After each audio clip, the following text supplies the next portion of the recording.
तो पिछले 2 दिनों में हमने क्या सीखा? पिछले 2 दिनों में पहले दिन हमने ओबेसिटी का ओवरव्यू लिया।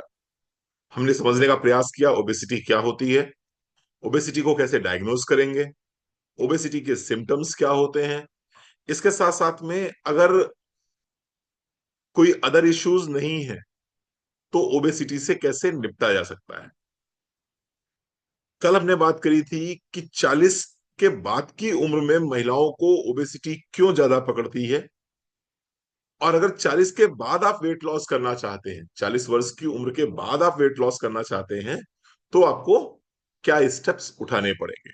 कल हमने इसकी बात करी थी। आज हम इसी क्रम को आगे बढ़ाते हुए तीसरे दिन में हम बात करेंगे एक अलग टॉपिक पे, लेकिन वो टॉपिक जुड़ा हुआ है ऑफ कोर्स आपके वेट गेन या वेट लॉस से। और उस टॉपिक का नाम है leaky gut syndrome. Leaky gut syndrome.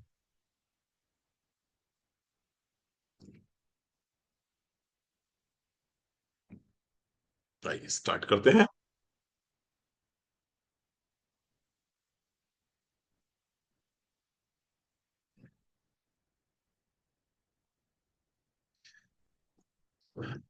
पिछले 2 सालों में इस सब्जेक्ट पे बहुत बात हुई है और पूरे विश्व का ध्यान इस तरफ गया है, लीकी गट सिंड्रोम।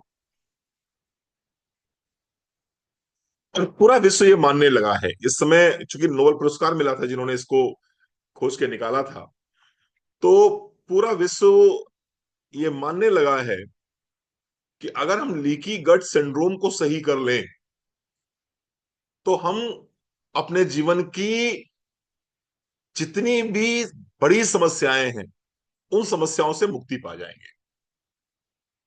जितने भी जीवन की बड़ी समस्याएं हैं। तो आज का प्लान जो है या आज का जो ये सेशन है, ये सेशन आपके लिए बहुत इंपॉर्टेंट है। कोई भी व्यक्ति, चाहे वो डायबिटीज टाइप 2 का व्यक्ति हो, हाई बीपी का व्यक्ति हो, एल्जाइमर का व्यक्ति हो, ज्वाइंट पेन का व्यक्ति हो, फैटी लिवर का व्यक्ति हो, आर्थराइटिस का व्यक्ति हो, इन्फ्लेमेशन का व्यक्ति हो, किसी भी तरह की समस्या यदि किसी भी व्यक्ति को है तो उसको ये जरूर समझना चाहिए कि what is leaky gut syndrome. Eczema किसी को है, सोराइसिस किसी को है, किसी को र्यूमेटॉइड अर्थराइटिस है, जरूर समझना चाहिए कि what is leaky gut syndrome. क्योंकि लीकी गट सिंड्रोम समझ में आ जाएगा आपको तो आपको बहुत सारी बीमारियां अपनी पकड़ में आ जाएंगी और उन बीमारियों से आप बाहर भी निकल पाओगे। ठीक है जी साहब। चल, तो स्टार्ट करते हैं। 9:05 होने वाला है। 9:05 तक हम वेट करते हैं अपने नए साथियों का, क्योंकि हमारे नए साथी जो है, मान्य हमारे यहाँ बोला जाता है कानपुर में, यूपी में। मान्य, मान्य मतलब होता है जो, जिनको आप अपनी लड़की देते हैं, जिनको आप अपनी बहन देते हैं, जिनके घर में आपकी लड़की जाती है या जिनके घर में आपकी बहन जाती है, जैसे कि आपके जीजा, आपके फूफा, आपके दामाद, आपके समधी, इनको मान्य बोला जाता है। और मान्य हमेशा जो है किसी भी प्रोग्राम में टाइम से नहीं आते हैं। तो जो लोग भी टाइम से लेट आते हैं हम उनको मान्य का दर्जा देते हैं, हमें मान के चलते हैं ये हमारे मान्य है। ये हमारे मान्य है, इसीलिए ये 9:05 के बाद, फिर 9:10 पे, 9:15 पे, इसलिए ये लोग आते हैं। हाँ, रेस्पेक्टेड मान्य जो भी बोलते हैं आप लोग, तो हमारे 9:05 तक लोग लगभग मान्य भी आ ही जाते हैं थोड़े थोड़े से। बाकी तो भी चलेंगे, अभी तो आएंगे 9:05, 9:10, 9:15, 9:20 तक लोग आएंगे। चल स्टार्ट करते हैं आज का अपना session, and that is leaky gut syndrome. बहुत यूनिक चीज सीखने को मिलेगी आपको, बहुत कुछ नया सीखने को मिलेगा आपको आज, और बहुत अच्छा लगेगा आपको आज का सेशन। बने रहिएगा हमारे साथ में।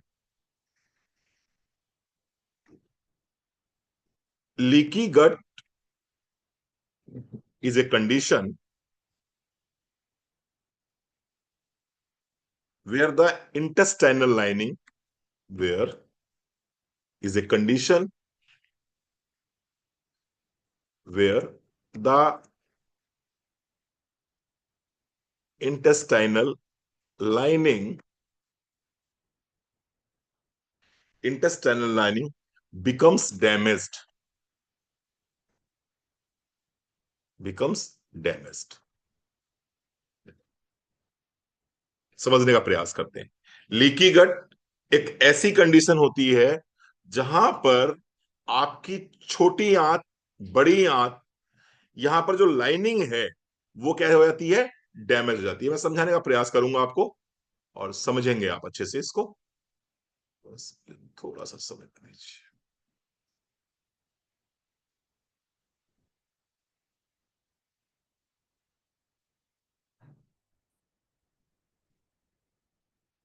Just a moment.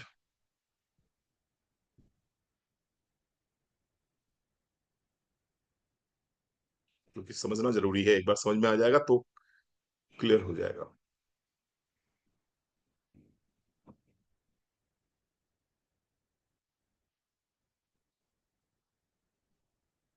आ, दिखाई पड़ रहा है अभिषेक भैया? स्क्रीन दिखाई पड़ रही थी पद्मजा जी? चलो, अभी अभी नहीं दिखाई पड़ रही, मैं दिखाता हूं।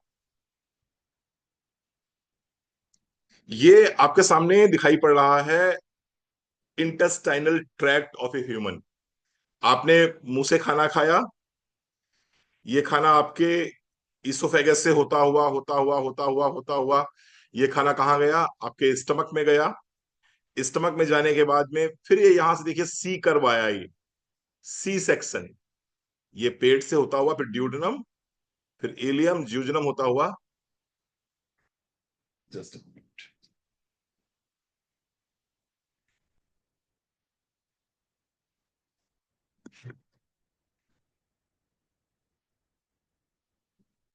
नहीं दिख रहा, एक मिनट, मैं बना देता हूं पहले तो। अंजू जी को कर देता हूं अनम्यूट, या तो फिर किसी को कर रहे हैं। ठीक है ठीक है, मैं कर रहा हूँ, मैं कर रहा हूँ, रुको भाई। ये बहुत बहुत टेक्निकल आदमी नहीं हूं, थोड़ा सा हमारे संग में जो है, बर्दाश्त करें। हाँ जी। अभी कहाँ गए डॉक्टर सिंह साहब?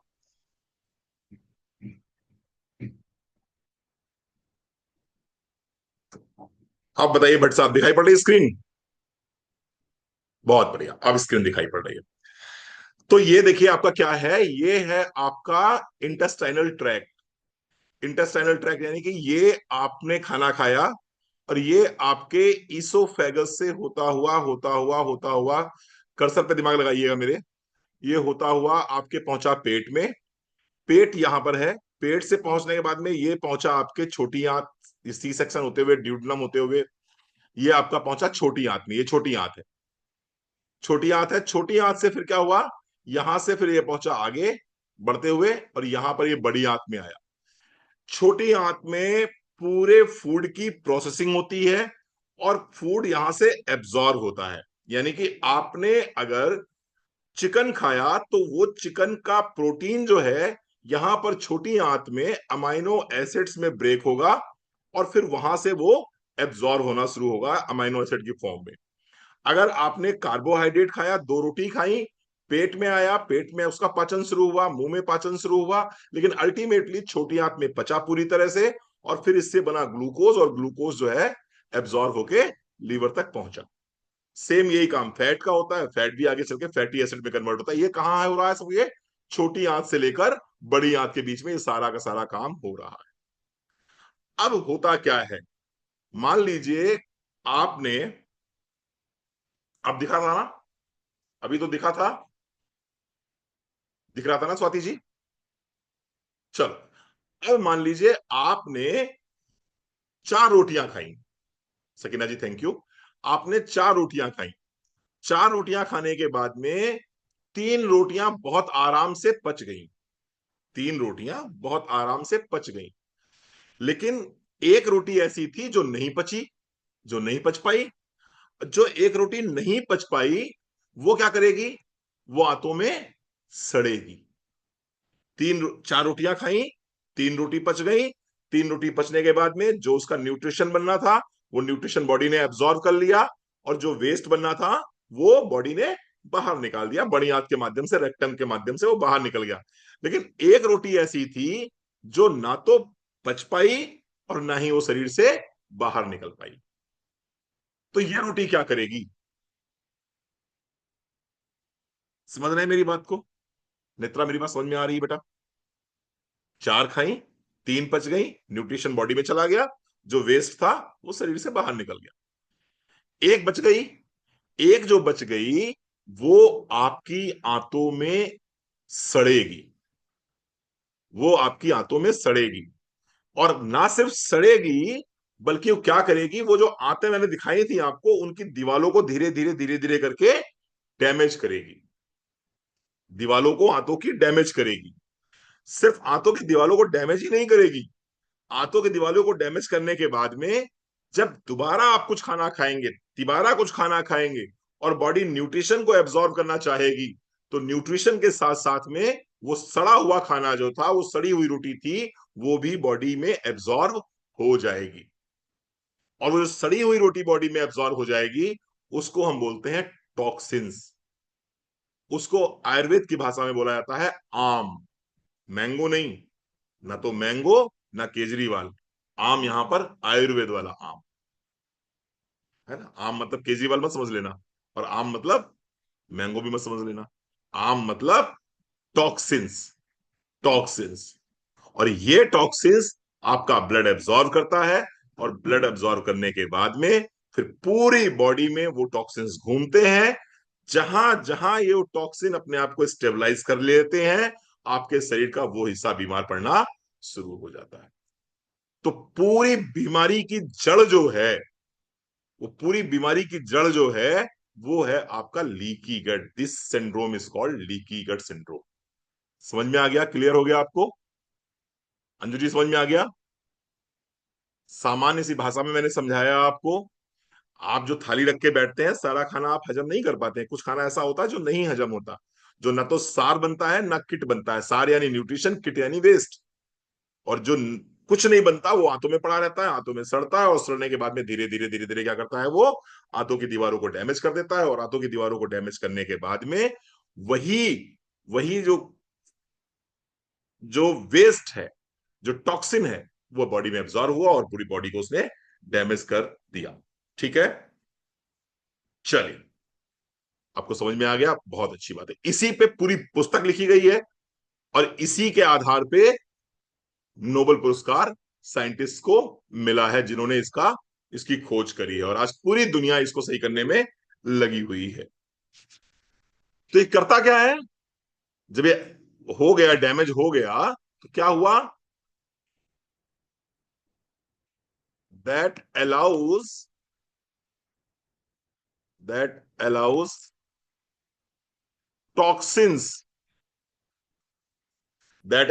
Toxins, comma bacteria, that allows toxins, bacteria, undigested food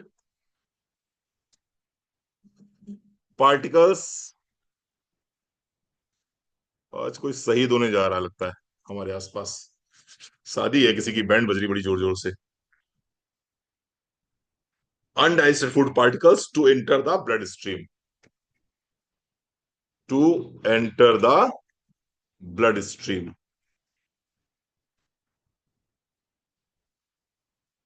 ठीक है साहब, समझ में आ गया? क्लियर हो गया आपको? लीकी गट यानी कि अनडाइजेस्टेड फूड अगर हमारी आंतों में पड़ा रहेगा, तो आंतों की दीवारों को डैमेज करेगा, और डैमेज करने के बाद में वहां से टॉक्सिन्स, बैक्टीरिया, अनडाइजेस्टेड फूड, ये सब हमारी आंतों के अंदर प्रवेश कर जाएंगे, और ब्लड स्ट्रीम के माध्यम से पूरी बॉडी में एंट्री कर जाएंगे। This is called leaky gut syndrome. ठीक है, चलो, अब इससे होगा क्या? इससे होगा क्या, ये करेगा क्या ये? that triggers that triggers inflammation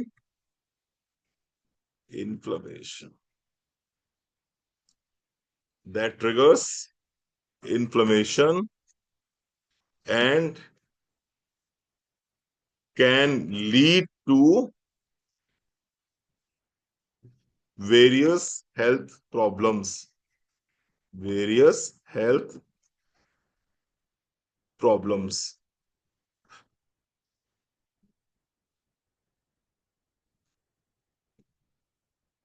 that triggers inflammation, ये क्या करेगा?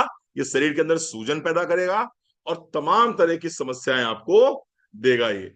ठीक है, उनमें से क्या होगा? Including including type 2 diabetes, including obesity. Obesity सबसे ज्यादा इसी से होती है, इसीलिए हम ओबेसिटी की सीरीज में डाल रहे हैं इसको। ओबेसिटी, आर्थराइटिस, सोरियासिस, ये सारी बीमारियां जो है, इसमें बहुत सारी बीमारियां आती हैं। ये सारी की सारी, इवन डाइजेस्टिव इश्यूज, किसी ने बोला था कि सर गैस बनेगी। डाइजेस्टिव इश्यूज, हाँ जी, डाइजेस्टिव इश्यूज जितने भी होते हैं वो इसी वजह से होते हैं। ठीक है जी साहब, ये इस तरह की बहुत सारी बीमारियां इस लीकी गट सिंड्रोम की वजह से होती हैं। लीकी गट सिंड्रोम की होती हैं। चलो,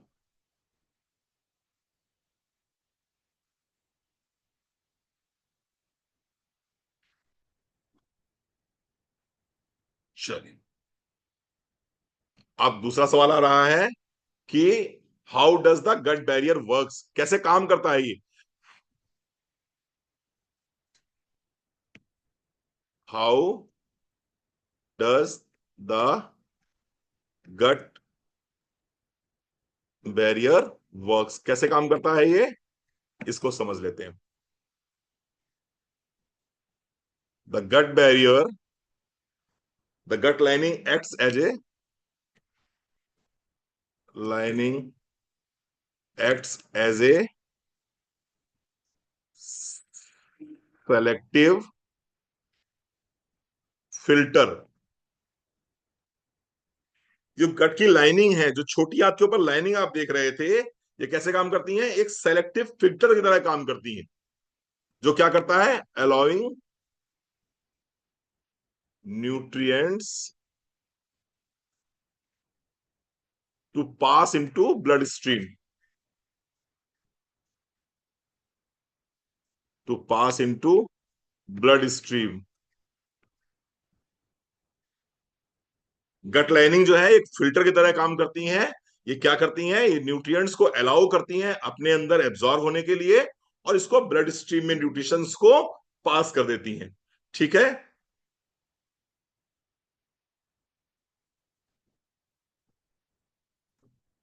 जबकि उसी जगह पर क्या करती हैं? कीपिंग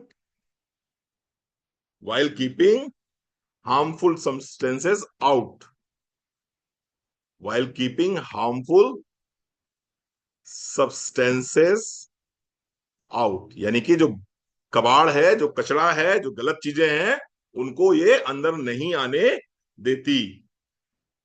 लेकिन when this lining is damage, मैं बहुत अच्छे से समझाना चाहता हूं आपको, इसलिए लिख रहा हूं सब कुछ पूरा। This lining, but when this lining is damaged, but when this lining is damaged, तो क्या होगा? Allowing unwanted particles, unwanted particles to enter the bloodstream।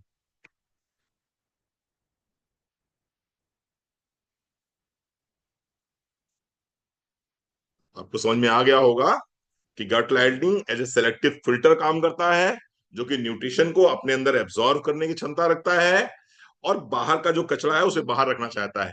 लेकिन जैसे ही ये लाइन डैमेज हो जाती है, तो क्या होता है? अनवांटेड पार्टिकल जो है वो भी अंदर आपके ब्लड स्ट्रीम में आ जाते हैं, and this is leaky gut syndrome. आज के बाद से आप एक बहुत अच्छे डॉक्टर्स की तरह आपकी गिनती हो गई, आप एक बहुत संभ्रांत डॉक्टरों में आपकी गिनती हो गई। आपको लीकी गट सिंड्रोम पता चल गया आज से। बहुत बड़े बड़े डॉक्टर्स को नहीं पता लीकी गट सिंड्रोम क्या होता है, आपको पता चल गया लीकी गट सिंड्रोम क्या होता है।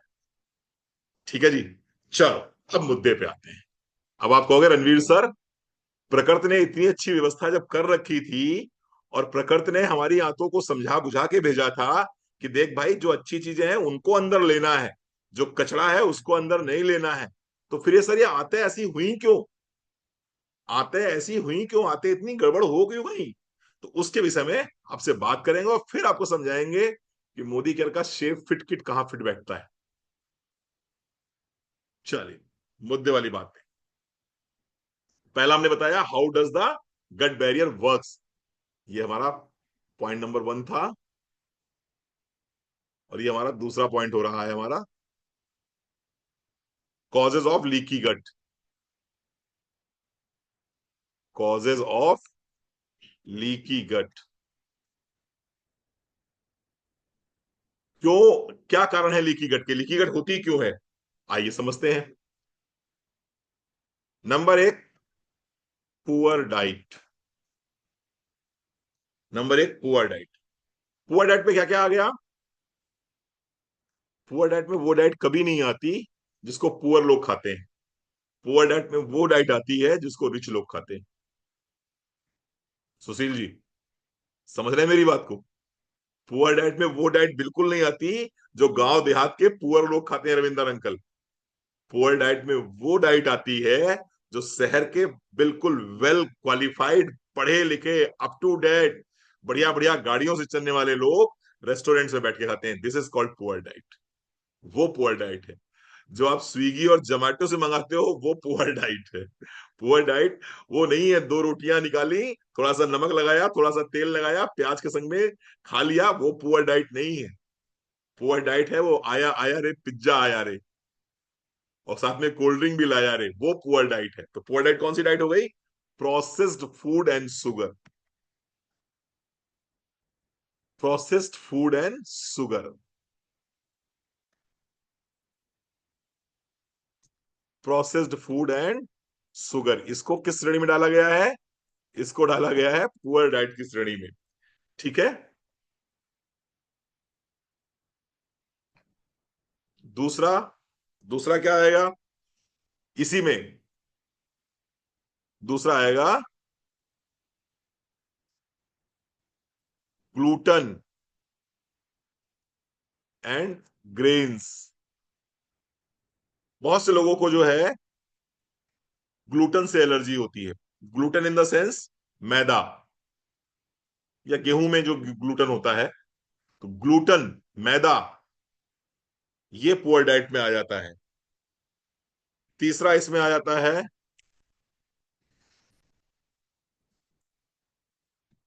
Artificial sweetener.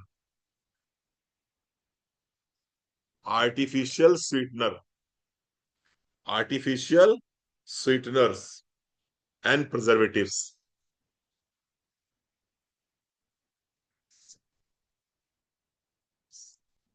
Artificial sweeteners and preservatives.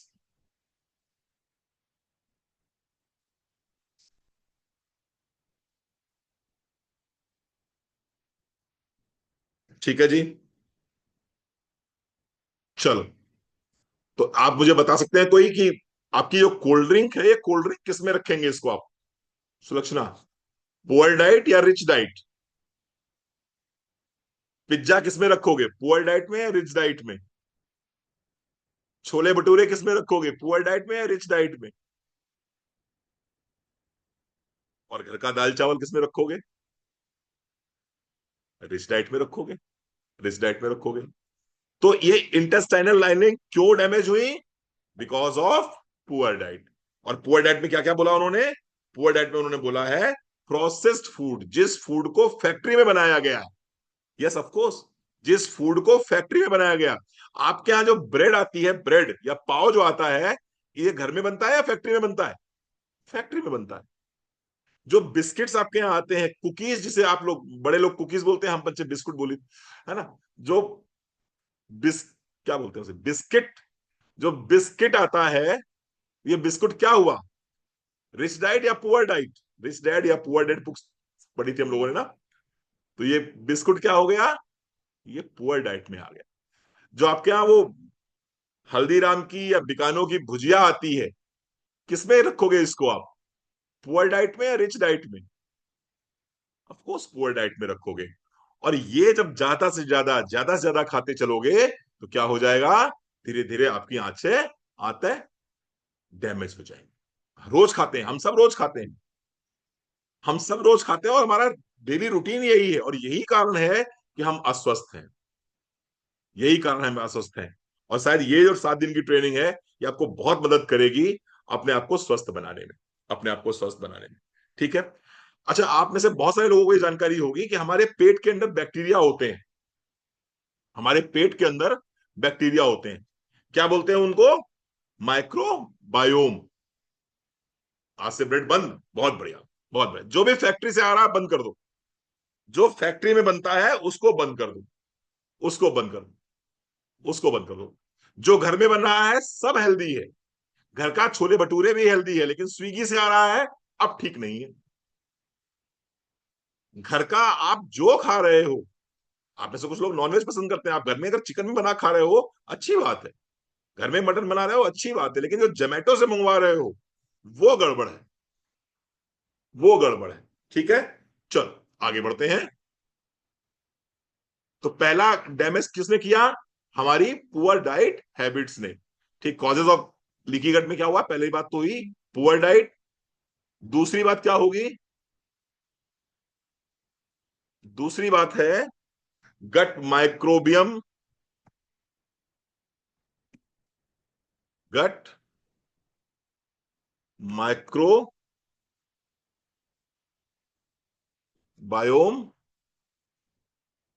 Imbalance.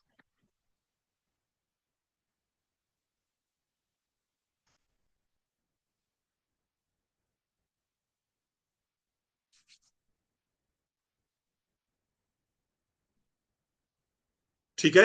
Gut microbiome imbalance. Microbiome किसे बोलते हैं? एनीबडी, कोई जानता है माइक्रोबायोम किसे बोलते हैं? आपकी आंतों में जो भी बैक्टीरिया हैं, चाहे वो गुड बैक्टीरिया हो चाहे वो बैड बैक्टीरिया हो, इनको हम क्या बोलते हैं? इनको बोलते हैं माइक्रोबायोम। इनको बोलते हैं माइक्रोबायोम। अच्छा, इनकी संख्या कितनी होती है? इनकी संख्या कितनी होती है? जितनी आपकी कोशिकाएं हैं उससे 10 गुना ज्यादा। 100 ट्रिलियंस, मोर देन 100 ट्रिलियंस, यानी 100 खरब से ज्यादा। 100 क्या, और ज्यादा, सैकड़ों खरब जो होते हैं, इतनी संख्या होती है इन माइक्रोबायोम्स की। दोनों तरह के होते हैं इसमें। दोनों तरह के होंगे, पॉजिटिव भी होंगे, निगेटिव भी होंगे। अच्छे बैक्टीरिया भी होंगे, खराब बैक्टीरिया भी होंगे, खराब बैक्टीरिया भी होंगे। ठीक है। कितना वजन होता है इनका? कितना वजन होता है इसका? लगभग लगभग 2 से 2.5 किलो बैक्टीरिया आपके पेट में है। कृपया करके बहुत ज्यादा परेशान होने की जरूरत नहीं है। 2 से 2.5 किलो बैक्टीरिया। कोशिका मीन सेल्स, सेल्स कुनिची सेल्स, बॉडी सेल्स। तो लगभग 2 से 2.5 किलो बैक्टीरिया आपके पेट में है।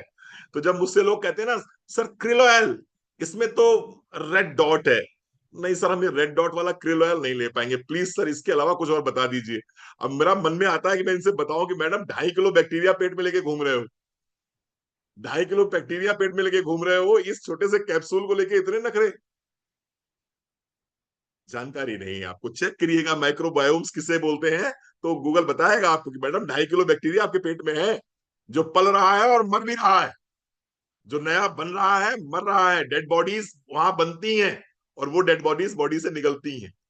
आपको पता ही नहीं है, आपको पता ही नहीं है आपके पेट के अंदर न जाने कितने देश बसे हुए हैं, न जाने कितने देश बसे हुए हैं। ठीक है जी साहब, चलो आगे बात करते हैं कि क्यों हो रहा है, डैमेज क्यों हुई आपकी इंटेस्टाइनल ट्रैक, क्यों डैमेज हो रही है, लीकी गट हुआ क्यों? a lack of a lack of beneficial bacteria, a lack of beneficial bacteria, और a lack of beneficial bacteria overgrowth। जो बेनिफिशियल बैक्टीरिया है उसकी ओवरग्रोथ में क्या हो गया? कमी हो गई। Lack of beneficial bacterias overgrowth, bacterias bacterias over, comma वॉमा लगाने में दिक्कत है, चलो अच्छा समझ लीजिए, आप बैक्टीरियाज लिख दीजिए इसको। A lack of beneficial bacterias over growth in comparison to, in comparison of harmful bacteria, यानी हार्मफुल बैक्टीरिया के कंपैरिजन में जब आपके बॉडी में lack of bacterial beneficial bacterias over growth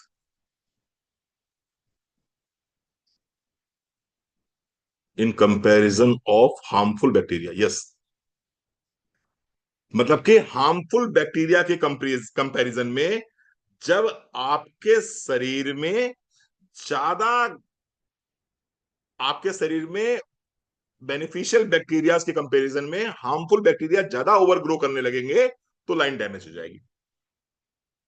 ठीक है रविंद्र अंकल, सारिका जी समझ में मेरी बात आ गई?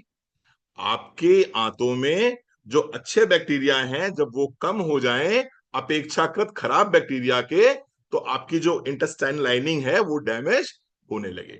ठीक है, यानी कि आपका जो पेट है, उस पेट में मान लीजिए एक शहर है, वहां पर अच्छे लोग कम हो गए और खराब लोग ज्यादा हो गए, तो अराजकता फैल गई नहीं फैल गई?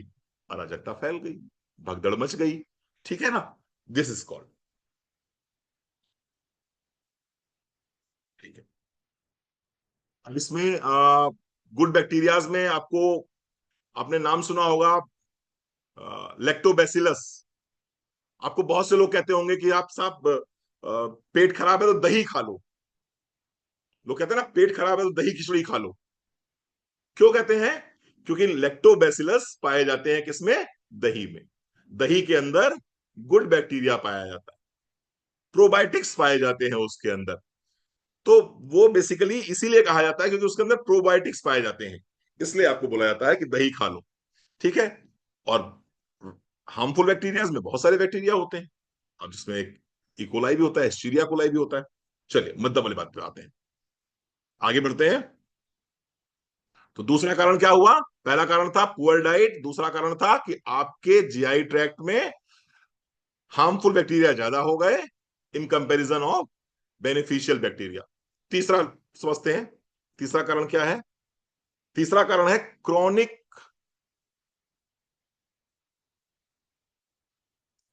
Chronic stress.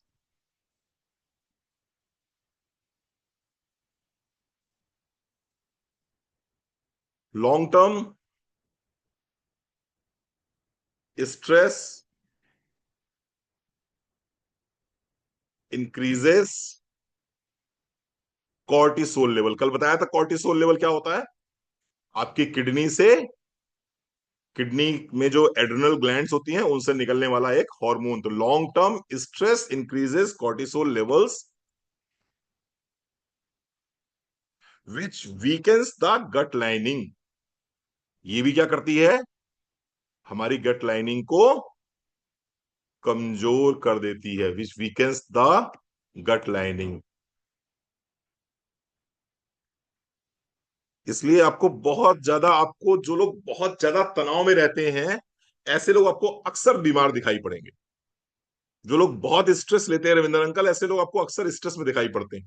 और क्यों स्ट्रेस में दिखाई पड़ते हैं? क्योंकि जितना ज्यादा वो स्ट्रेस लेंगे उतना ज्यादा क्या होगा उनकी बॉडी में, क्या होगा मेघना?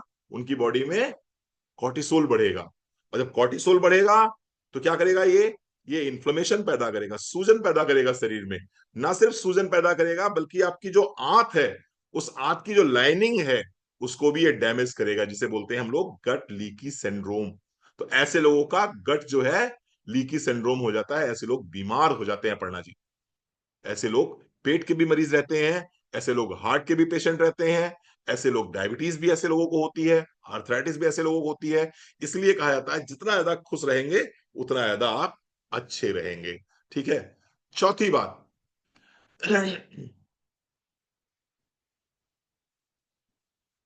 Over use of antibiotics.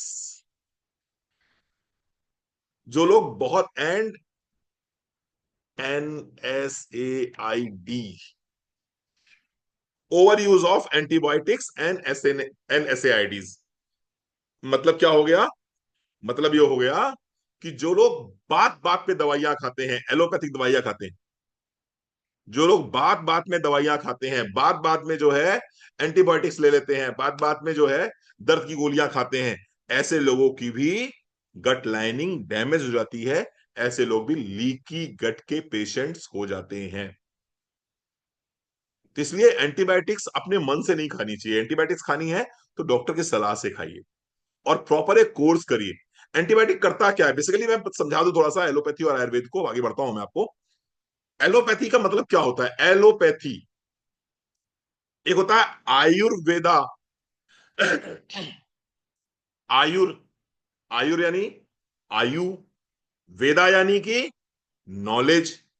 Ayurveda मतलब कि आयु का नॉलेज, आपके जीवन का ज्ञान, जीवन का ज्ञान, दिस इज कॉल्ड आयुर्वेदा। और एलोपैथी का मतलब क्या हो गया? एलोपैथी, एलो को सर्च करेंगे तो एलो का मतलब होता है उल्टा। एलो का मतलब होता है उल्टा। तो एलोपैथी में क्या हो गया? आपको जुकाम हुआ, तो क्या हुआ जुकाम में? बोले नाक बह रही है, तो क्या करेंगे? दवाई कौन सी देंगे? नाक बंद हो जाए। आपको लूज मोशन आ गए, तो क्या करेंगे? लूज मोशन बंद हो जाए। मतलब जो सिम्टम्स होंगे उसका उल्टा ट्रीटमेंट क्या कहलाएगा? एलोपैथिक। और आयुर्वेद का मतलब क्या हो गया? कि आपकी जो बीमारी है उस बीमारी के अकॉर्डिंग रूट कॉज पे काम करना, इसको बोलेंगे आयुर्वेदिक। तो एलोपैथी क्या करेगी? सिम्टम्स पे काम करेगी। आपका शरीर गर्म है, एलोपैथी यानी उसका उल्टा, शरीर ठंडा कर दिया गया। आपको कॉन्स्टिपेशन है, एलोपैथी मतलब मोटर चालू हो गई। अब क्या? आपको लूज मोशन आ रहे हैं, मोटर चालू है, एलोपैथी मतलब बंद कर दो मोटर, मोटर बंद हो गई। ये है। तो आपको बार बार लगातार हर बार एलोपैथिक दवाइयों पे डिपेंडेंट नहीं होना है, क्योंकि जितनी आप एलोपैथिक दवाइयां खाएंगे, जितने आप एंटीबायोटिक के कोर्स करेंगे, एंटीबायोटिक यानी कि जो बैक्टीरिया है उसका एंटी। अब क्या वो एंटीबायोटिक ये पहचान पा रहा है कि गुड बैक्टीरिया कौन सा है और बैड बैक्टीरिया कौन सा है? वो तो ये पहचान नहीं पा रहा है। मैंने बोला है ना बेटा, एनएसएआईडी। तो गुड बैक्टीरिया और बैड बैक्टीरिया वो पहचान तो पा नहीं रहा है। तो वो क्या करता है? गुड को भी मार देता है और बैड को भी मार देता है। अक्सर आपने देखा होगा एलोपैथिक दवाइयां खाने के बाद में भूख लगना बंद हो जाती है। और भूख लगना इसीलिए बंद हो जाती है क्योंकि आपने अपने जो आते थी उनके अंदर के गुड बैक्टीरिया को किल कर दिया। दूसरा मैंने बोला NSAID, non steroidal anti inflammatory drugs. Non steroidal anti inflammatory drugs, NSAID. हम सब खाते हैं एनएसएआईडी। क्या हुआ एनएसएआईडी? ब्रूफेन एनएसएआईडी होती है, कॉम्बिफ्लेम एनएसएआईडी होती है, डोलो एनएसएआईडी होती है, निमोसलाइड, एसेक्लोफेनेक, जितना भी आप दवाइयां खाएंगे दर्द की गोली, ये सारी एनएसएआईडी होती हैं। तो इसीलिए ये भी जब पेट में जाती हैं तो हमारे गुड बैक्टीरिया को किल कर देती हैं। ठीक है जी साहब। तो आपको थोड़ा सा बच के चलना है इन चीजों से भी, अगर आप लीकी गट सिंड्रोम से बचना चाहते हैं तो। आइए और आगे बढ़ते हैं थोड़ा सा।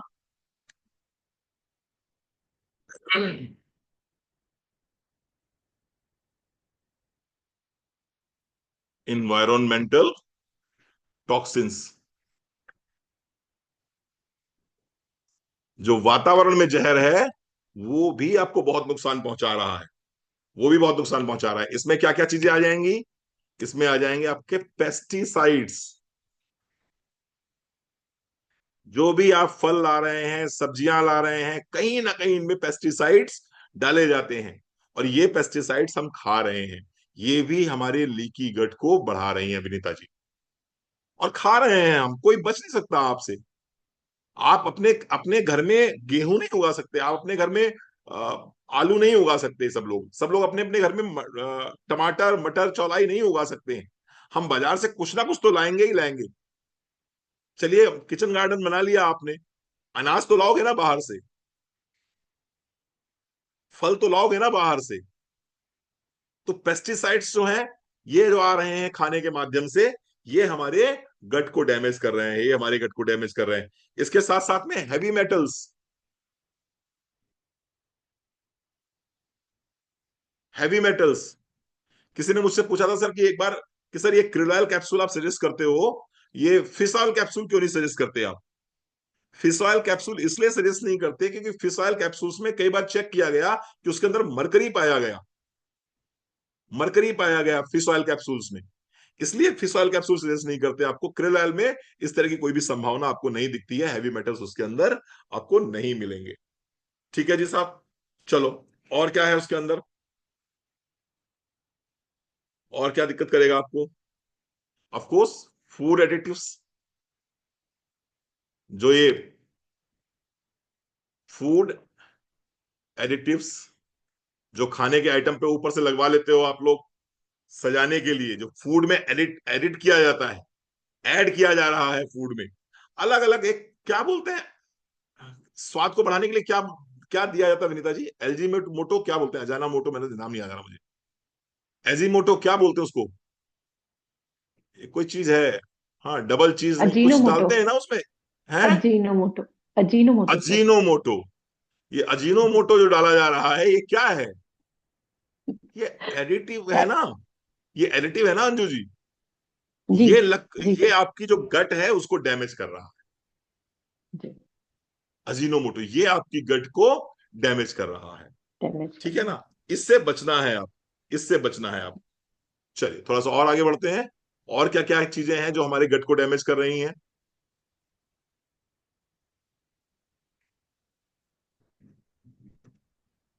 Sorry, chronic inflammation and auto immune conditions. Chronic inflammation and auto immune conditions. Auto immune conditions, इनमें भी आपकी गट डैमेज हो जाती है।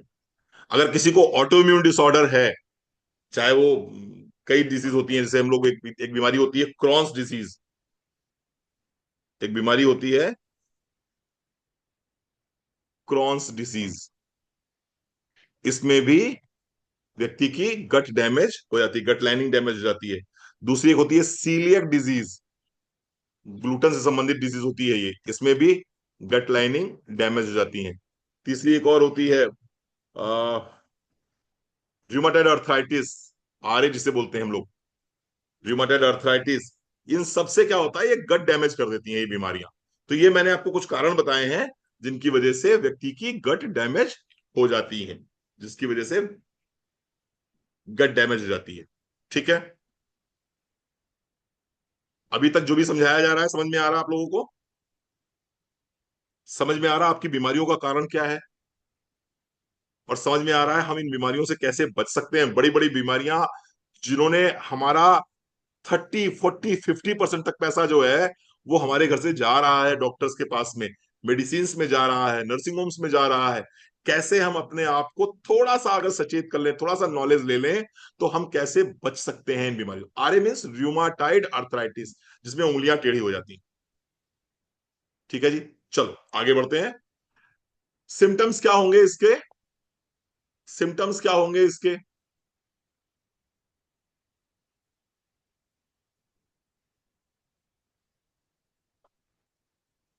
Symptoms of the leaky gut. Leaky gut का सिम्टम क्या होगा, आइए बात करते हैं। नंबर एक, of course digestive systems, sorry, digestive symptoms होंगे इसके। डाइजेस्टिव सिम्टम्स होंगे, क्या क्या होगा इसमें? अगर किसी को लीकी गट की प्रॉब्लम है तो जैसा कि मेरे किसी भाई ने बताया था, क्या होता है उसको? ऑफ कोर्स उसको ब्लोटिंग होगी, खाना खाने के बाद तुरंत बहुत सारा पेट एकदम से फूल जाएगा, लगेगा पेट एकदम बिल्कुल फूल रहा है। गैस की प्रॉब्लम उसको हो सकती है, एसिडिटी की प्रॉब्लम हो सकती है उसको, कॉन्स्टिपेशन कब्जियत की प्रॉब्लम भी लीकी गट का समस्या हो सकती है। और इसके साथ साथ ग्लूटेन एलर्जी।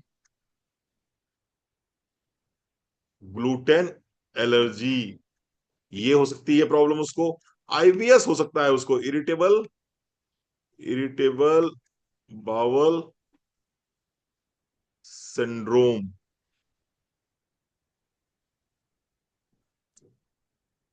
आई बीडी हो सकता है,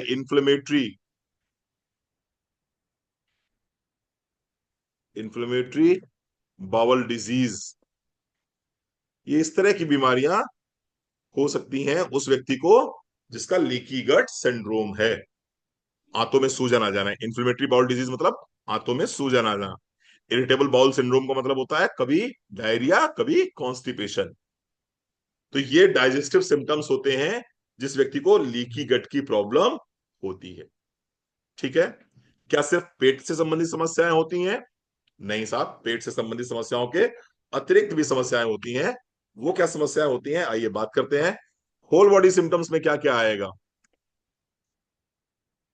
होल बॉडी सिम्टम्स में क्या क्या आएगा?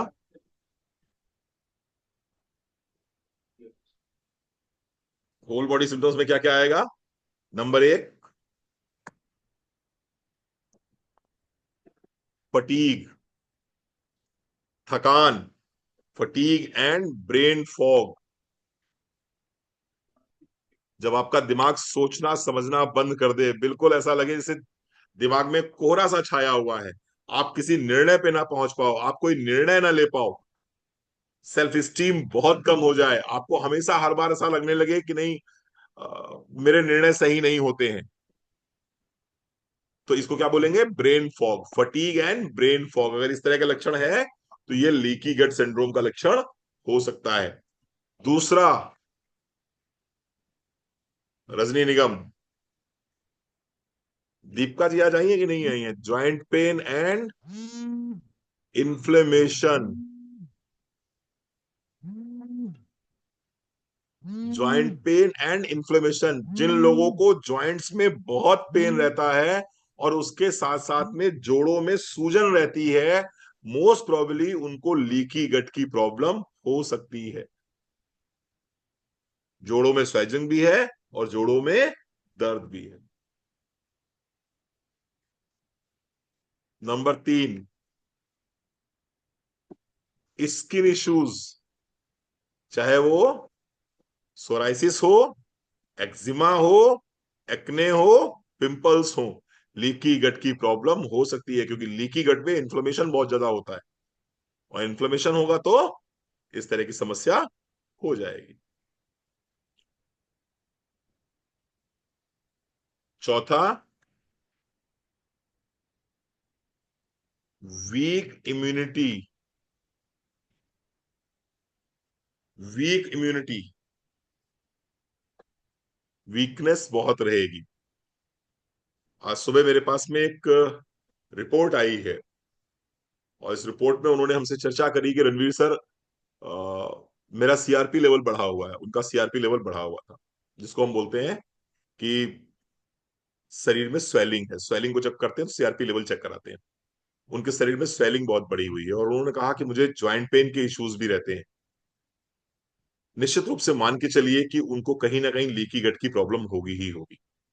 अगर आपकी बॉडी में सीआरपी बढ़ा हुआ है और आपको ज्वाइंट पेन की समस्या है, तो आपको लीकी गट की समस्या होगी ही होगी और आपको उसको ट्रीट करना ही करना पड़ेगा। ठीक है। पंगा क्या है, प्रॉब्लम क्या है सुलक्षणा, कि जब तक हम लोग डॉक्टर के पास जाते हैं, डॉक्टर इस तरफ बात ही नहीं करता। डॉक्टर कहता है कि आपको ज्वाइंट्स में पेन है तो ये एक पेन किलर ले लो, आपको स्वेलिंग है तो ये एक एंटीबायोटिक ले लो, फिर एंटीबायोटिक और पेन किलर की वजह से जो एसिड बनेगा तो एक गोली गैस की ले लो, और फिर वो कोई ना कोई पेन, कोई आपको एक आध मल्टीविटामिन पकड़ा देता है, एक कोई ट्यूब लिख देता है, इसको लगा लेना, इससे आराम मिल जाएगा, बात खत्म हो गई। रूट कॉज पे कोई डॉक्टर नहीं पहुंचता। क्यों नहीं पहुंचता है? क्योंकि वो रूट कॉज पे जाएगा तो उसको 1 घंटे बैठा के आपको समझाना पड़ेगा, और 1 घंटे में वो 20 पेशेंट देख लेता है। आपने उसको जो 400-500 रुपए फीस देनी है, वो सिर्फ फीस वो 5 मिनट की दी है आपने, तो 5 मिनट में 500 रुपए उसने अदा कर दिए बस केवल। अच्छा, आपको भी इमीडिएट रिलीफ चाहिए, तो इमीडिएट रिलीफ तो आपको बस उसने पेन किलर दे दिया, आपको इमीडिएट रिलीफ मिल गया, आपको लगा डॉक्टर अच्छा है, 15 दिन बाद फिर आपका दर्द बढ़ गया, फिर आप पहुंच गए उस डॉक्टर के पास में, उसने दूसरा पेन किलर लिख दिया, फिर 15 दिन आराम मिल गया। 2 4 5 बार जाओगे, फिर आपको लगेगा इससे आराम नहीं मिल रहा, फिर आप डॉक्टर बदल दोगे। तो बेसिकली हम रूट कॉज पे जा ही नहीं पा रहे, और रूट कॉज वलिंदर अंकल क्या है, ये है जो आपके सामने रखा है मैंने। ठीक है जी। चल, थोड़ा बात करते हैं कि how to heal. How to heal, कैसे सही करें, कैसे सही होगा ये, कैसे सही होगा। ठीक है, how to heal. How to heal leaky gut. YouTube पे सिर्फ डाल के देख लीजिएगा, इस पे कम से कम आपको 10 20 हजार वीडियो मिल जाएंगे लीकी गट पे। और जितना आपको 1 घंटे में समझा दिया गया, उतना आप 10 हजार वीडियो देख के भी नहीं समझ पाओगे। चलो, पहली बात, सबसे पहले क्या करना है, कैसे सही करेंगे, सबसे पहला काम, रिमूव गट इरिटेंट्स। रिमूव गट इरिटेंट्स। अब ये गट इरिटेंट्स क्या क्या होते हैं, मैं समझा चुका हूं आपको, एक बार फिर से समझा दूं। प्रोसेस्ड फूड बंद।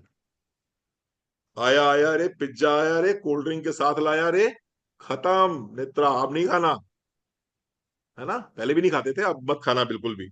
जो भी फैक्ट्री में बना है वो हम नहीं खाएंगे, जो भगवान ने बनाया है या माँ ने बनाया है वो खाएंगे। जो घर में बना, प्रकृति ने बनाया है या मैंने खुद ने पकाया है, हम वो खाएंगे। जो फैक्ट्री में बन रहा है, किसी और के माध्यम से बन रहा है, उसको हम अपने इस पेट रूपी हवन कुंड में नहीं डालेंगे। ये पेट हमारा क्या है, हवन कुंड है एक प्रकार का। अच्छा, हवन कुंड में आप लोग क्या डालते हो, हवन कुंड में अच्छी अच्छी आहुतियां डालते हो ना, उसमें अच्छी अच्छी आहुतियां डालते हो, उसमें क्या रबड़ डालते हो क्या, उसमें प्लास्टिक डालते हो क्या। जब हवन कुंड में रबड़ नहीं डाल सकते, प्लास्टिक नहीं डाल सकते, तो फिर पेट भी तो एक हवन कुंड है, और इस हवन कुंड में क्या क्या डाल लेते हैं हम लोग, क्या क्या डाल लेते हैं हम लोग, सिर्फ किस लिए, वो 2.5 इंच की जबान के चक्कर में। ठीक है, तो रिमूव गट इरिटेंट्स, प्रोसेस्ड फूड नहीं खाना, नंबर एक बात। और दूसरी बात क्या नहीं खाना, सबसे, मैं इस पे पूरा एक वीडियो बना सकता हूं, शुगर, चीनी। चीनी बहुत नुकसान करेगा, और ऑफ कोर्स ये भी बहुत बवाली चीज है,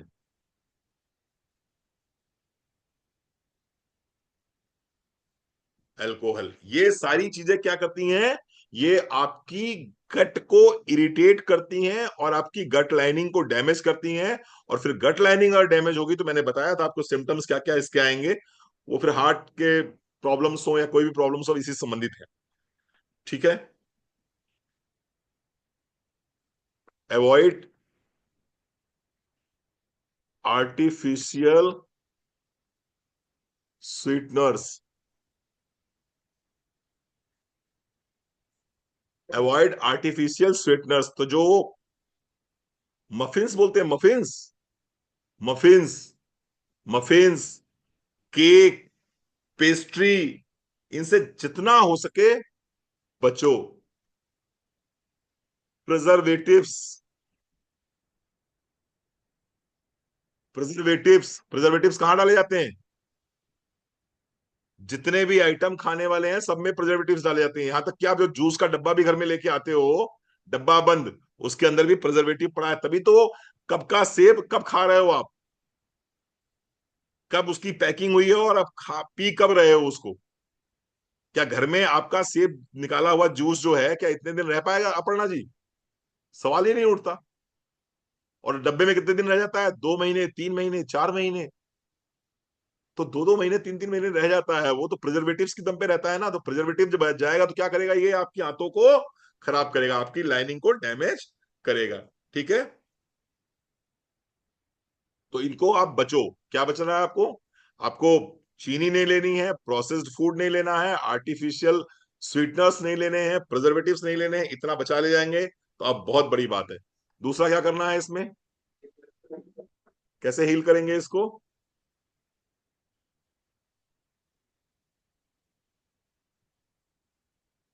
repair with gut healing foods. अभी किसी ने पूछा मेरे पीछे से कि फिर हम खाएं क्या। किसने पूछा? मेरे घर पे कौन हो सकता है? हम दो ही लोग हैं। तो मैडम पूछ रही है पीछे से, कितना ज्ञान दे रहे हो सब लोगों को, ये बताओ खाएं क्या। तो हमने कहा खाने के लिए बहुत कुछ है हमारे घर में। खाने के लिए देखो, fermented foods. Fermented foods. Fermented foods ये बहुत बहुत अच्छे होते हैं। क्या क्या आता है फर्मेंटेड फूड्स में? अगर मान लो कभी लगता है टेस्ट बर्ड्स को सेटिस्फाइड करना है, टेस्ट बर्ड्स को सेटिस्फाइड करना है, तो फर्मेंटेड फूड्स लीजिए ना, बहुत अच्छा काम करते हैं। फर्मेंटेड फूड्स कोई बता सकता है फर्मेंटेड फूड्स क्या क्या होते हैं? डोसा, कांजी, कर्ड, बहुत बढ़िया। खमीर वाला ढोकला, बहुत बढ़िया। आपको पता है ये गुजराती, थोड़ा मैं 2 मिनट ले लूंगा विनीता जी आपके, ये पता है गुजराती इतना आगे कैसे निकल गए? अगर बात कर, यहाँ गुजरात से कुछ लोग बैठे हैं क्या? कोई गुजरात से भी यहाँ पर बैठा है क्या? गुजराती स्टेट से कोई बैठा है यहाँ पर? ये गुजराती इतना आगे कैसे निकल गए? सोचना होगा हमको। अच्छा है भाई, हैं गुजरात से कुछ लोग हैं यहाँ पर, very good, thank you. Thank you, thank you, thank you for coming, thank you for coming. Thank you, thank you, अरे वाह, बहुत लोग हैं गुजरात से। ये गुजराती इतना सक्सेसफुल कैसे हैं? ये गुजराती इतना छाए क्यों रहते हैं पूरे वर्ल्ड पे? क्योंकि अगर मैं बहुत ज्यादा शार्प ब्रेन की बात करूं, तो यूपी वाले भी शार्प ब्रेन होते हैं, बिहार वाले तो बहुत शार्प ब्रेन होते हैं। ठीक है। अगर मैं बात करूं एग्रेसिवनेस की, तो एग्रेसिव तो यूपी वाले बहुत ज्यादा होते हैं, बहुत अग्रेसिव होते हैं यूपी वाले।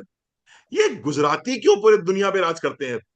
आजादी के समय गांधी जी, और उसके बाद में आज के समय पे बताने की जरूरत नहीं है।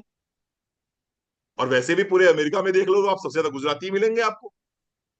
अंबानी, अडानी, हाँ, जरूरत नहीं है। देखिए आप सुनिए ना, अंबानी, अडानी जितने सब गुजराती क्यों है भाई? ये गुजराती अपनी गट हेल्थ का बड़ा ध्यान रखते हैं। ये गुजराती अपनी गट हेल्थ का बड़ा ध्यान रख रहे हैं। और सारे गुजराती जो है, फाफड़ा, वो सब बड़े बड़े से नाम, टिपिकल से बड़े भारी भारी नाम, यही सब खाते हैं। ढोकला,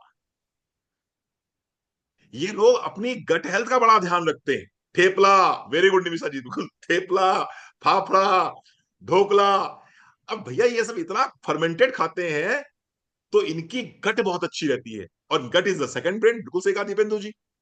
अब गट इज द सेकंड ब्रेन, तो क्या होता है, इनका दिमाग जो है ना, ये बड़ा शार्प रहता है इनका।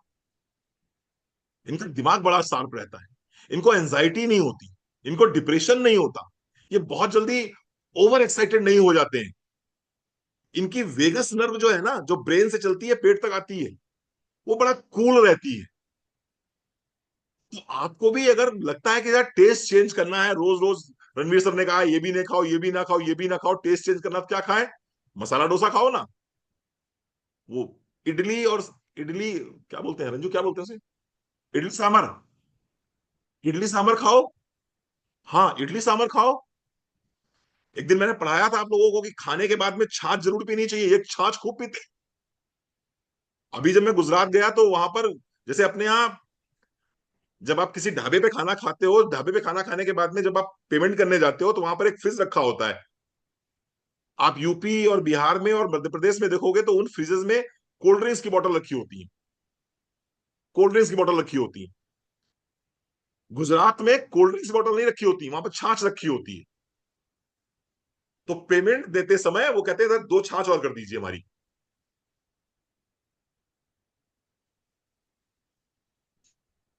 तो छाछ जो है, छाछ वो पीते हैं। और ये सब हमारी गट हेल्थ को अच्छा रखती है, और जितनी अच्छी जिसकी गट हेल्थ रहेगी, उतना अच्छा उसका ब्रेन रहेगा। तो क्या खाना है? फर्मेंटेड फूड्स खाइए। फर्मेंटेड फूड्स आपकी लीकी गट को हील कर सकते हैं, क्योर कर सकते हैं, क्योर कर सकते हैं। ठीक है। दूसरा, प्रीबायोटिक फूड्स। प्रीबायोटिक फूड्स, आप लोग सोच रहे हो रणवीर सर आज क्या बात है, आज कुछ धंधे की बात नहीं हो रही है। अब आ रहे हैं ना धंधे की बात। Prebiotics food. प्रीबायोटिक्स किसे बोलते हैं? फाइबर, जिसमें बहुत सारा फाइबर हो। मोदी केयर का जो सेफ फिट आया है, इसके अंदर फाइबर है। जो प्रोटीन आया है हमारे पास में, नया प्रोटीन आया है शेप फिट प्रोटीन, इसके अंदर हमने फाइबर भी डाला है, और इसके अंदर हमने प्रोबायोटिक भी डाला हुआ है। फाइबर हर व्यक्ति को हर व्यक्ति को मिनिमम मान के चलो कि 70 ग्राम 80 ग्राम फाइबर लेना ही लेना चाहिए, पर डे लेना चाहिए। ये फाइबर आपको पसंद नहीं आता, ये फाइबर आपको पसंद नहीं आता, लेकिन आपके पेट के अंदर जो बैक्टीरिया है, गुड बैक्टीरिया है, उसको फाइबर बहुत पसंद आता है। तो आप में से मैक्सिमम लोग सेब खाते होंगे। Apple in a day keep doctors away. आप में से मैक्सिमम लोग सेब खाते हैं। तो आप लोग सेब खाते हो, मैं कहता हूं सेब के साथ में सेब का छिलका खाओ, क्योंकि छिलका किसमें है? फाइबर में। छिलके में क्या है? फाइबर है। तो छिलके के साथ में अगर सेब खाओगे तो फाइबर अंदर जाएगा, जब फाइबर अंदर जाएगा तो गुड बैक्टीरिया बढ़ेगा, जब गुड बैक्टीरिया बढ़ेगा तो आते हमारी जो डैमेज हो गई हैं वो आते फिर से हमारी अच्छी होने लगेंगी। इसके साथ साथ और क्या होता है प्रीबायोटिक्स में? जब भी खाना खाइए, अब मुझे नहीं पता आपका धर्म आपको अलाउड करता है कि नहीं अलाउड करता, लेकिन मेरा मानना यह है, और साइंस ऐसा मानती है, ओनियन बहुत अच्छा फाइबर इसके अंदर होता है, गार्लिक, ये सब प्रीबायोटिक्स है, ये सब प्रीबायोटिक्स है, इनको खाना चाहिए। ठीक है, चलो आगे बढ़ते हैं।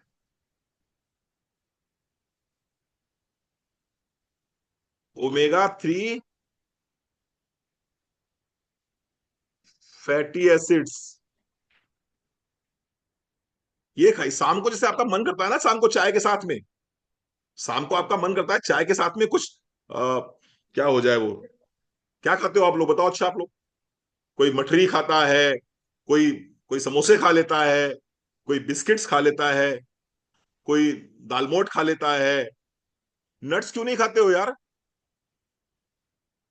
नट्स खाओ। हाँ, रस खा लेता, अब रस तो बेटा फैक्ट्री में बनता है, घर में तो बनता नहीं है। तो जितने भी ये आइटम खाते हो, मुरमुरा, मुरमुरा तो खैर भी ठीक है, अच्छी बात है, मुरमुरे से इतना नुकसान नहीं है। तो आपको ओमेगा 3 फैटी एसिड्स खाने, ओमेगा 3 फैटी एसिड्स कहाँ मिलेंगे आपको? नट्स में मिलेंगे, नट्स में मिलेंगे। तो नट्स बुनवा लीजिए आप, वो खा लीजिए। हाँ, पापड़ खाते हो तो बहुत सारा आप क्या कर देते हो, इसमें ऑयल कंज्यूम कर लेते हो, नट्स लीजिए ना, नट्स में मिल जाता है। ठीक है, अब नहीं खाओगे, अच्छी बात है, बहुत बढ़िया बात है। तो ओमेगा 3 फैटी एसिड्स लीजिए, ये क्या करेंगे? मैं हमेशा बताता हूं कि ओमेगा 3 फैटी एसिड्स आपके इन्फ्लेमेशन को रिड्यूस करते हैं, आपकी सूजन को कम करते हैं। ठीक है, इसके अलावा, हाँ क्यों नहीं ले सकते, बिल्कुल ले सकते हैं। अरे बाबू, इतना ध्यान रख लोगे तो डायबिटीज रही नहीं जाएगी, अगर इतनी जितना पढ़ा रहे हैं इतना पढ़ लोगे तो डायबिटीज रिवर्स हो जाएगी, डायबिटीज ही नहीं खत्म हो जाएगी भैया, रिवर्स हो जाएगी। फिर क्या करना है? रेस्टोर्स बेनिफिशियल बैक्टीरिया, अब बेनिफिशियल बैक्टीरिया बढ़ा लीजिए।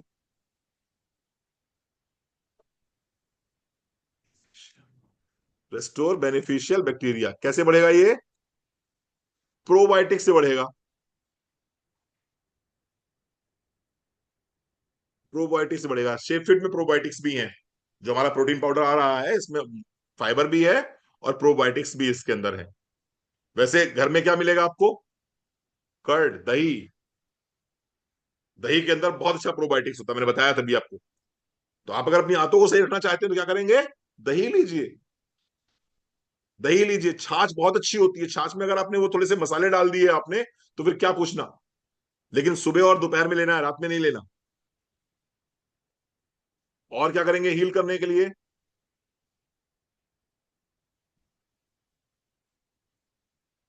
रिड्यूस, कौन सा गाना है बड़ा अच्छा सा, मैं जिंदगी के हवा में उड़ाता चला गया, मैं जिंदगी का हर गम हवा में उड़ाता चला गया। बस हवा में उड़ाते चलिए जिंदगी के गम को। रिड्यूस स्ट्रेस, तनाव को जितना हो सके उतना अपने आप से कम करिए। ठीक है जी। पांचवा,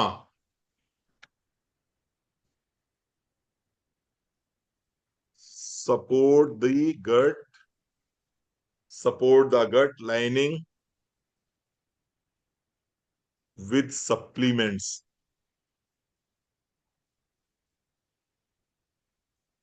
नंबर एक, विटामिन डी। विटामिन डी आपकी गट हेल्थ के लिए बहुत इंपॉर्टेंट है, विटामिन डी। और आप में से 90% लोगों का विटामिन डी कम होगा जो यहां बैठे हुए।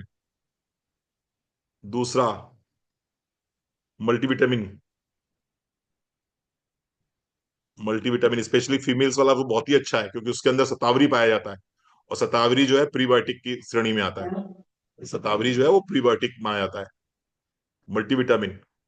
और तीसरा क्वेश्चन मैं आपसे पूछूंगा, आप मुझे जवाब दीजिए। तीसरा ये बोल रहा है कि हमारी बॉडी को चाहिए अमाइनो एसिड्स।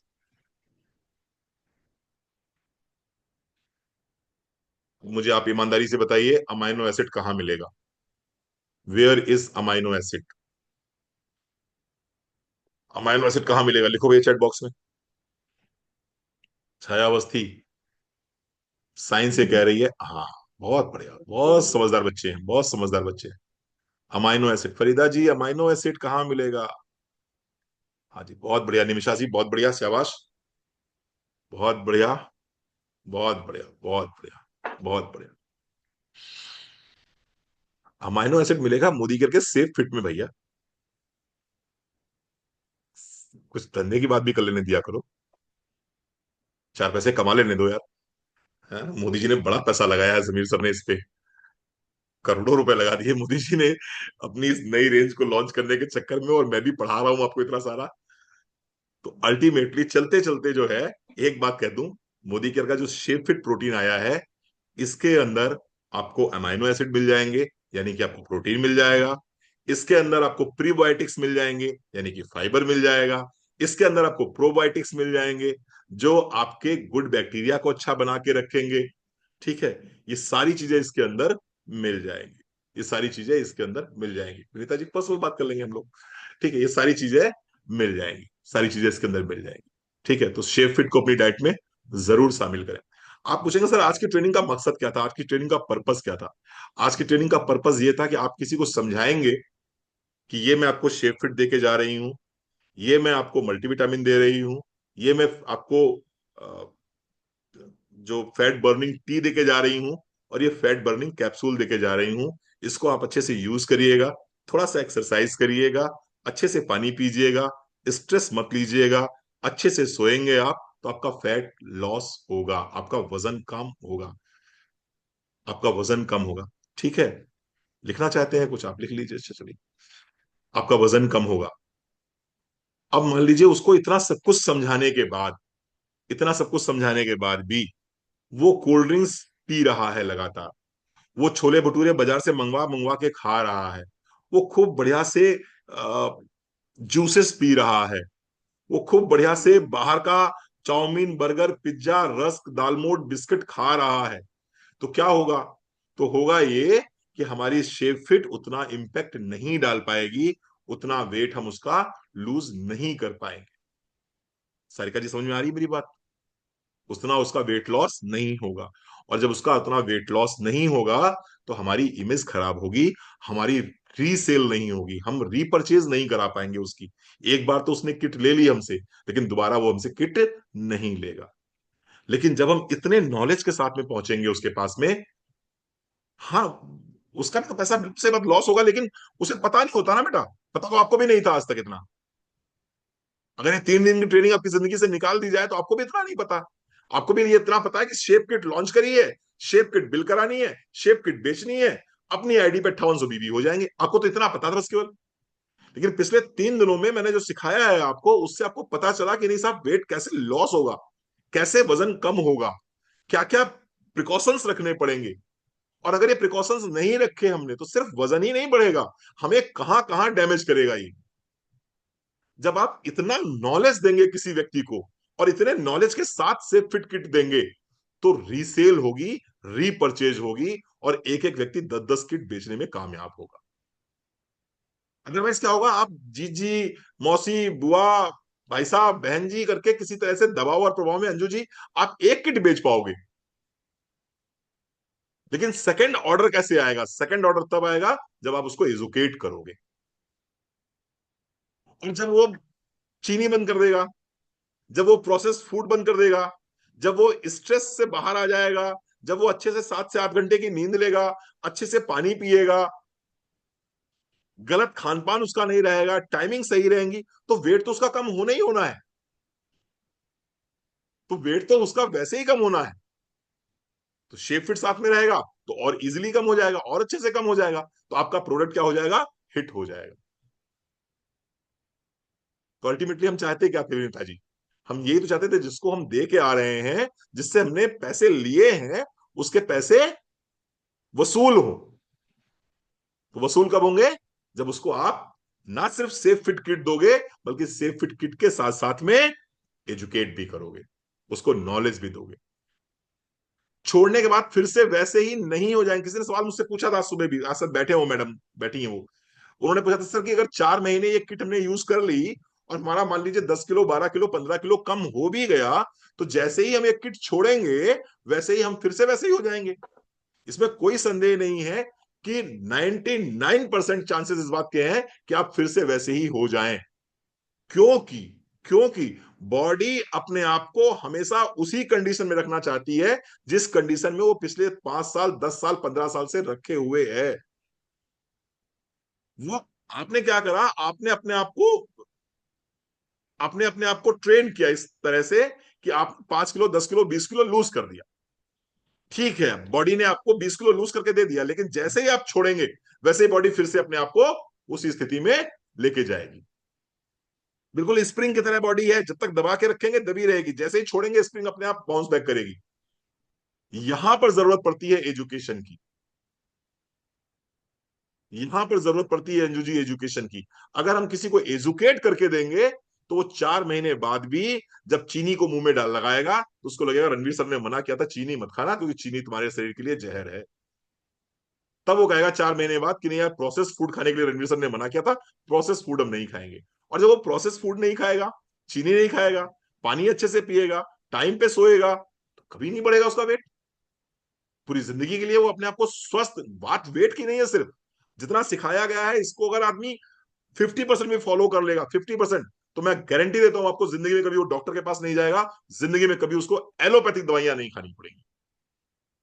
मैं गारंटी देता हूं, जितना मैंने सिखा दिया है आप, बात खत्म हो गई। हाँ, तो हम तो खा ही रहे, धड़ाधड़ खा रहे हैं, हम भी खा रहे थे भाई, तुम भी खा रहे थे। लेकिन बंद करो, अच्छी चीज नहीं है। चलिए, आप लोग आए, आपने इतना समय दिया, बहुत बहुत धन्यवाद। आप सबके अंदर बैठे हुए परमात्मा को मेरा सत सत नमन। कल रात में फिर मिलेंगे 9 बजे इसी चैनल पे इसी समय पर, और कुछ नई जानकारी लेके आएंगे। होपफुली आपको अच्छा लगा होगा। Thank you. Thank you. Thank you ma'am, thank you.